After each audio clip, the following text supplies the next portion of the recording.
Bonjour, bienvenue dans le Petit Journal.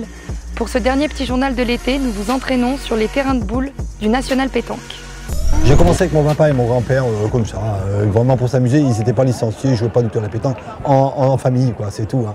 On jouait de temps en temps les dimanches. La chance, en réalité, bon, je pense que j'avais un don. Voilà, je gagnais quand même pas mal de petits concours avec des copains à moi, mais après je suis tombé contre une équipe qui était Fasino voisin dans mon département, qui était champion du monde déjà, eux à l'époque, et ils m'ont demandé de jouer avec eux.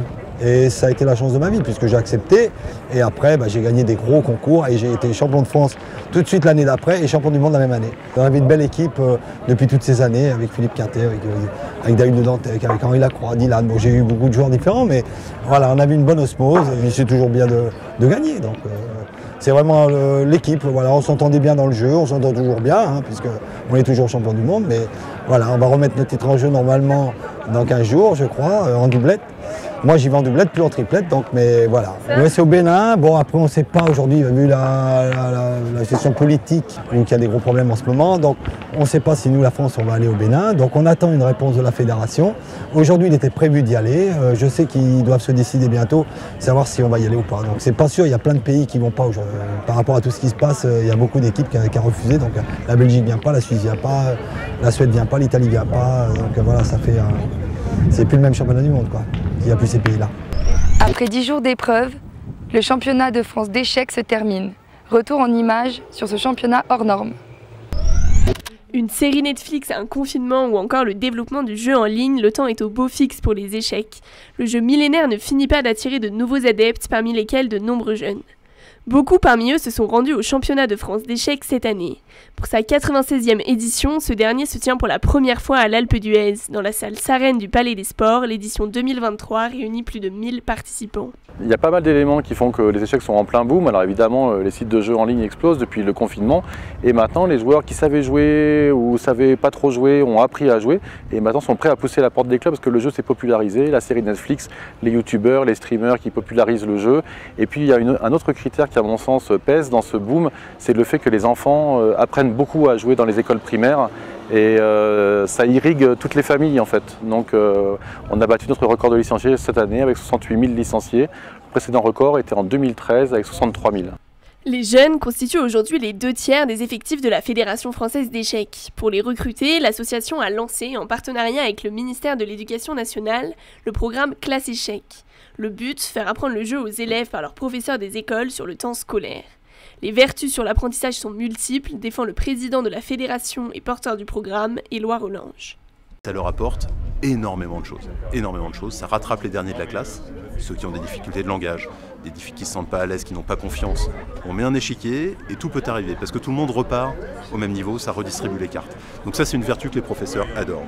Ensuite, quand ils jouent aux échecs, ils essaient de progresser, ils essaient de se faire des petits coups entre eux. Quand ils comprennent des choses, ils sont émerveillés aussi de temps en temps. Après, ils ramènent le jeu à la maison et là, ils jouent avec leurs grands-parents. Et donc, effectivement, tout part de là. Et pour moi, les échecs, c'est une éducation exceptionnelle pour les citoyens de demain. Ça les prépare au métier de demain.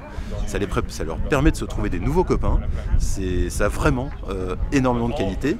Le programme est un succès. Avec 4400 professeurs engagés, la fédération estime que ce sont entre 250 000 et 300 000 enfants initiés tous les ans.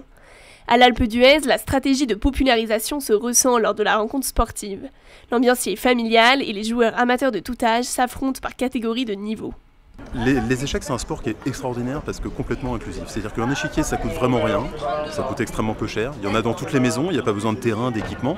On peut jouer avec sa grand-mère, avec son père, avec son frère, avec ses copains. On peut déplacer l'échiquier, aller jouer dehors.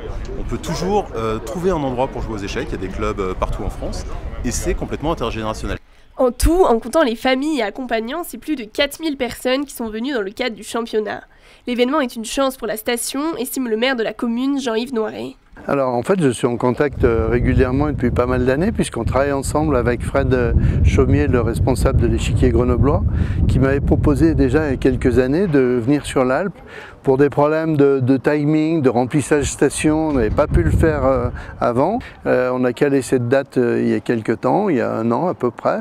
Et en plus, nous sommes d'abord ravis de les avoir, mais surtout, il se pose la question de revenir chaque année, ce qui serait, enfin chaque année, peut-être encore une année ou peut-être 2, parce qu'ils se trouvent bien ici, parce qu'on est finalement assez facile d'accès et surtout on a de l'hébergement et on a des salles en quantité suffisante, surtout avec la nouvelle salle Sarenne qui nous aurait manqué il y a encore 1 an.